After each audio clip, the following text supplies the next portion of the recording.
PM Modi ने खुद कफील भारत के लिए मिल्कियत मंसूबे का किया आगाज।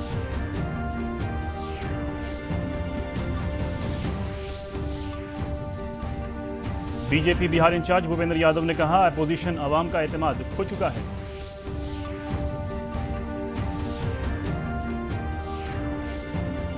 स्वीप के तहत वोटर बेदारी प्रोग्राम का हो रहा है इनकाद।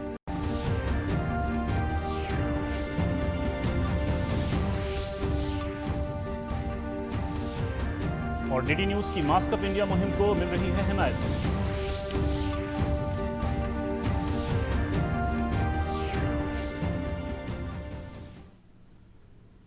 आदाब नाजरीन, मैं हूं आपके साथ सलमान गनी और अब खबरें तफसील से। वजीर आजम नरेंद्र मोदी ने कल वीडियो कॉन्फ्रेंसिंग के जरिए मिल्कियत मंसूबे के तहत संपत्ति कार्ड तकसीम की शुरुआत की।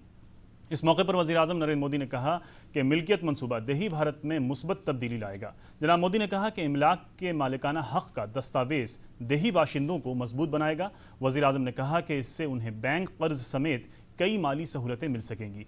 इसके दायरे में 6,62,000 गांव आएंगे। मिल्कियत मंसूबे के तहत संपत्ति कार्ड तकसीम की शुरुआत होने से 1 लाख इमलाक होल्डर अपने मोबाइल फ़ोन पर SMS लिंक के जरिए संपत्ति कार्ड डाउनलोड कर सकेंगे। इसके बाद मुतल्लिका रियासती हुकूमतें संपत्ति कार्ड की तकसीम करेंगी।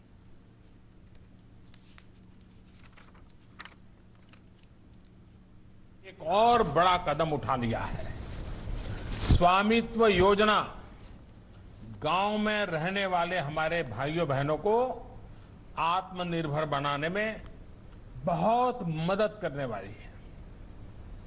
आज हरियाणा, कर्नाटक, मध्य प्रदेश, महाराष्ट्र, उत्तराखंड और उत्तर प्रदेश के हजारों परिवारों को उनके घरों के कानूनी कागज सौंपे गए हैं और अगले 3-4 साल में देश के हर गांव में हर घर को इस तरह के प्रॉपर्टी कार्ड देने का प्रयास किया जाएगा।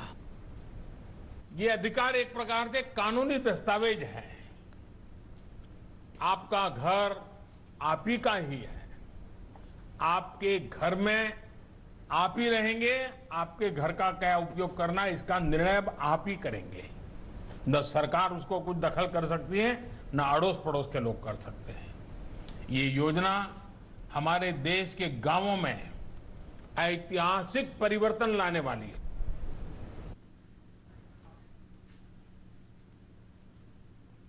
असेंबली इंतखाबी मुहिम की शुरुआत हो चुकी है। इस सिलसिले में आज बीजेपी के बिहार इंचार्ज भूपेंद्र यादव ने जमुई जाने से कबल पटना हवाई अड्डे पर नामानिगारों से बातचीत में कहा कि अपोजिशन कमजोर है और आवाम के दरमियान वो अपना एतबार खो चुका है।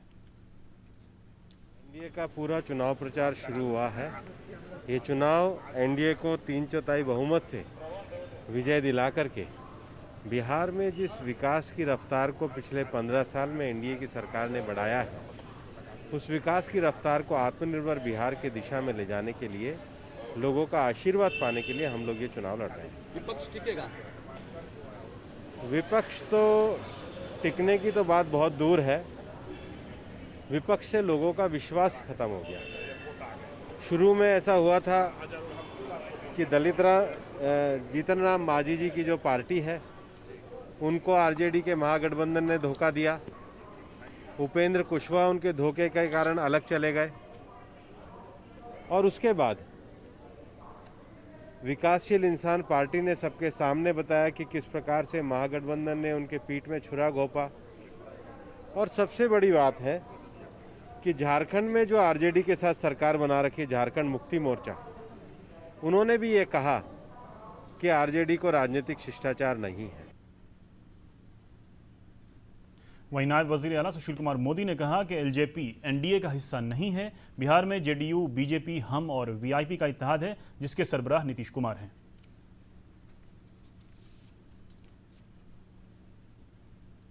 देखिए, हमारा जो गठबंधन है, भारतीय जनता पार्टी, जनता दल यू, मांझी जी की पार्टी और मुकेश सहनी की पार्टी, इन 4 दलों के बीच में गठबंधन है। ये 4 दल मिलकर चुनाव लड़ रहे हैं और कोई दूसरी पार्टी हमारे गठबंधन में शामिल नहीं है। लोक जनशक्ति पार्टी से बिहार में किसी प्रकार का हमारा कोई गठबंधन नहीं है। असम इंतखाब के पहले मरहले के लिए नामजदगी का अमल खत्म होने के बाद पर्चों की जांच मुकम्मल हो गई है। इस मरहले में 16 जिले की 71 असेंबली सीटों के लिए 28 अक्टूबर को पोलिंग कराई जाएगी। इस मरहले में रियासती हुकूमत के कई वज़रा इंतखाबी मैदान में किस्मत आजमा रहे हैं। एक रिपोर्ट। 71 सीटों के लिए हुए नामांकन की जांच का काम पूरा हो गया है। जांच के बाद पहले चरण के चुनावी मैदान में 1090 प्रत्याशी रह गए हैं। नाम वापस लेने की अंतिम तिथि 12 अक्टूबर है। इसके बाद उम्मीदवारों की संख्या को लेकर स्थिति स्पष्ट हो सकेगी। पहले चरण में होने वाले चुनाव में मौजूदा राज्य सरकार के 8 मंत्री चुनावी मैदान में किस्मत आजमा रहे हैं। इस बार की चुनाव में राजनीतिक समीकरण बदलने से चुनावी मुकाबला काफ़ी दिलचस्प हो गया है। शिक्षा मंत्री कृष्णनंदन प्रसाद वर्मा इस बार घोसी के स्थान पर जहानाबाद से जदयू के उम्मीदवार हैं। प्रदेश के परिवहन मंत्री संतोष कुमार निराला राजपुर सुरक्षित सीट से जदयू के टिकट पर मैदान में हैं। सहकारिता और उद्योग मंत्री जय कुमार सिंह इस बार दिनारा सीट से जदयू के उम्मीदवार हैं। कृषि और मत्स्य एवं पशुपालन मंत्री प्रेम कुमार गया शहरी क्षेत्र से 8वीं बार भाजपा के टिकट से चुनाव लड़ रहे हैं। ग्रामीण कार्य मंत्री शैलेश कुमार जदयू के टिकट पर जमालपुर से चुनाव लड़ रहे हैं। राज्य के श्रम संसाधन मंत्री विजय कुमार सिन्हा लखीसराय से चुनावी मैदान में हैं। खनन मंत्री ब्रिज किशोर बिंद भाजपा के टिकट पर चैनपुर से ताल ठोक रहे हैं। राज्य के राजस्व एवं भूमि सुधार मंत्री राम नारायण मंडल बांका सीट से भाजपा के उम्मीदवार हैं। इस बार विधानसभा चुनाव में कई गठबंधन चुनाव लड़ रहे हैं। उनमें एक भाजपा के नेतृत्व में एनडीए गठबंधन, दूसरा राजद के नेतृत्व में महागठबंधन, रालोसपा के नेतृत्व में grand democratic secular front, Pappu Yadav के नेतृत्व में प्रोग्रेसिव डेमोक्रेटिक अलायंस और यशवंत सिन्हा के नेतृत्व में यूनाइटेड डेमोक्रेटिक अलायंस प्रमुख है। विधानसभा चुनाव में कई गठबंधनों के चुनाव में उतरने से अधिकांश सीटों पर मुकाबला त्रिकोणीय तो कहीं कहीं चतुष्कोणीय होने की संभावना दिख रही है। हालांकि जनता किस गठबंधन के पक्ष में अपना फैसला सुनाएगी, यह तस्वीर 10 नवंबर को ही स्पष्ट हो सकेगा। ब्यूरो रिपोर्ट, दूरदर्शन समाचार, पटना। असेंबली इंतखाब के पेश नज़र सहरसा जिला इंतजामिया के जरिए वोटर्स बेदारी प्रोग्राम का इनेकाद किया गया। स्वीप प्रोग्राम के तहत मुनक्किद इस प्रोग्राम में नुक्कड़ नाटक की मदद से लोगों को वोटिंग के लिए बेदार किया गया। प्रोग्राम से मुताल्लिक जिला मजिस्ट्रेट कौशल कुमार ने बताया कि नुक्कड़ नाटक की ये टीम जिले के मुख्तलिफ असेंबली हल्के में जाकर लोगों को बेदार करेगी। साफ सुथरे और खौफ से पाक माहौल में इंतखाबी मुहिम मुकम्मल कराने के लिए मोतिहारी में नीम फौजी दस्ते के जवानों और जिला पुलिस ने फ्लैग मार्च निकाला। चथौनी इलाके में मुनक्किद इस प्रोग्राम में लोगों को वोटिंग के लिए राग़िब किया गया। इस बारे में चथौनी थाने के एसआई संजय कुमार पाठक ने बताया कि इंतखाबी माहौल में समाज दुश्मन अनासिर पर उकाबी नज़र रखी जा रही है और शहर के चौक चौराहों पर गाड़ी जांच मुहिम चलाई जा रही है।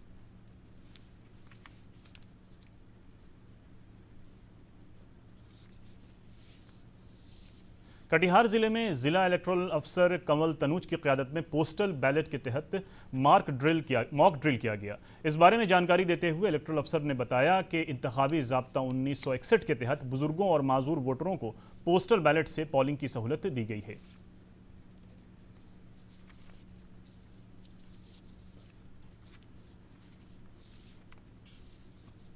से अधिक आयु के निर्वाचक हैं, जो भी पीडब्ल्यूडी यानी कि दिव्यांगजन हैं और जो कोविड के पेशेंट्स हैं, उनके लिए ये पोस्टल बैलेट की सुविधा इस बार भारत निर्वाचन आयोग के आदेश के आलोक में हम लोग उपलब्ध करा रहे हैं। इसमें सर्वप्रथम ऐसे निर्वाचकों से उनकी इच्छा प्राप्त की जा रही है फॉर्म 12D में, और अगर वे इच्छुक हैं पोस्टल बैलेट के विकल्प को चुनने के, तो ऐसी स्थिति में 2 लोगों की पोलिंग टीम उनके आवास पे भेजी जाएगी और ये प्रक्रिया पोल डे के एक दिन पहले।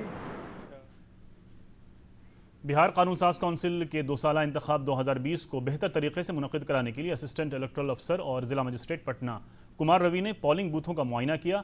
इस सिलसिले में जिला मजिस्ट्रेट ने मिलर स्कूल और केंद्रीय विद्यालय कंकड़बाग के पोलिंग बूथों पर मॉक ड्रिल का मुआयना किया। उन्होंने कहा कि इंतखाबी कमीशन की हिदायत के मुताबिक पोलिंग मराकज़ पर थर्मल स्क्रीनिंग कराने, सैनिटाइज़र और मास्क का इस्तेमाल करने के साथ समाजी फासले की तामील करनी होगी। कोरोना इन्फेक्शन पर काबू करने के लिए सरकारी और गैर सरकारी सतह पर कई पहल की जा रही है। राजधानी पटना के श्री डॉक्टर RN सिंह ने अपने पैगामात में DD न्यूज़ के मास्क अप इंडिया की सताइश की है। डॉक्टरों ने आम लोगों से सही तरीके से मास्क पहनने की अपील की है ताकि नाक और मुंह छिपा रहे। इसके अलावा 2 गज की दूरी और हाथ की सफाई रखने पर जोर दिया है। और अब देखते हैं 3 मिनट में 10 खबरें।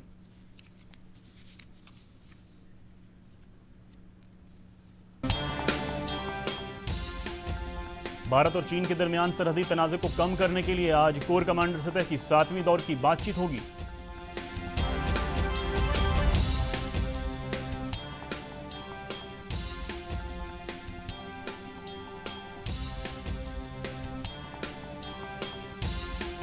वज़ीर-ए-आज़म नरेंद्र मोदी ने राजमाता विजय राजे सिंधिया के पैदाइश सदी साला के इख्तितामी तकरीब के मौके पर खुसूसी यादगारी सीखने का किया इजरा।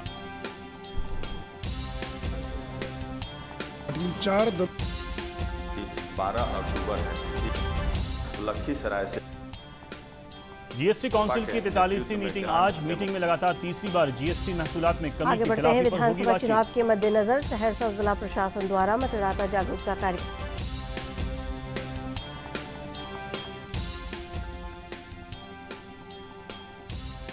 माहौलियात के मुवाफिक साफ सुथरे और आलमी मेयार पर खरे उतरे भारत के 8 समुद्री किनारों को मिला ब्लू फ्लैग का दर्जा।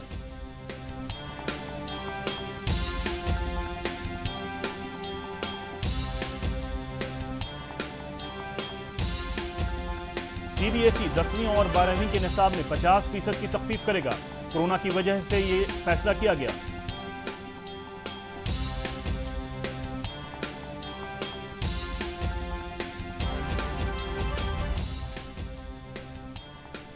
जनता दल यूनाइटेड की वर्चुअल रैली की शुरुआत आज। पार्टी सदर नीतीश कुमार इंतखाबी जलसे से करेंगे खिताब।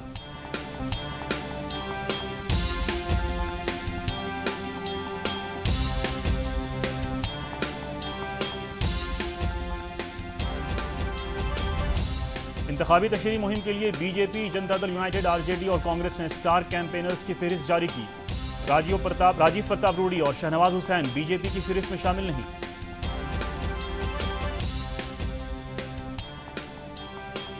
कटिहार जिले के कुर्सेला थाना इलाके में गाड़ी जांच मुहिम के दौरान एक गाड़ी से 6,78,000 रुपए बरामद।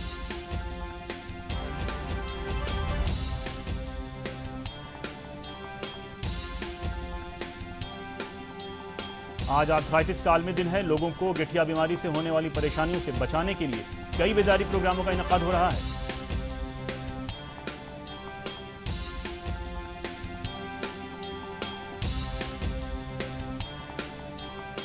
स्पेन के राफेल नडाल ने फ्रेंच ओपन टेनिस टूर्नामेंट के मर्दों के सिंगल का खिताब जीता। ये नडाल का रिकॉर्ड 20वां ग्रैंड स्लैम खिताब है।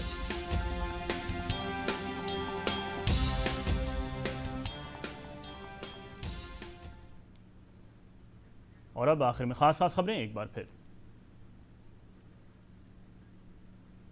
पीएम मोदी ने खुद कफील भारत के लिए मिल्कियत मंसूबे का किया आगाज।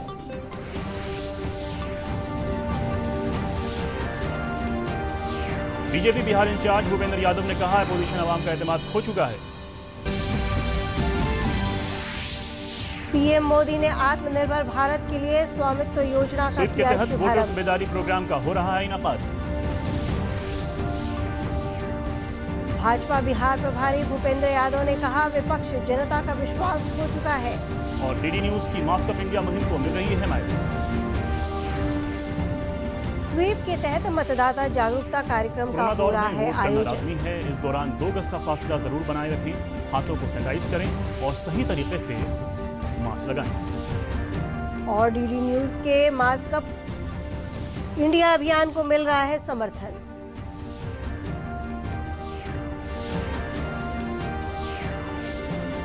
नमस्कार, खबरों के साथ मैं अंशु।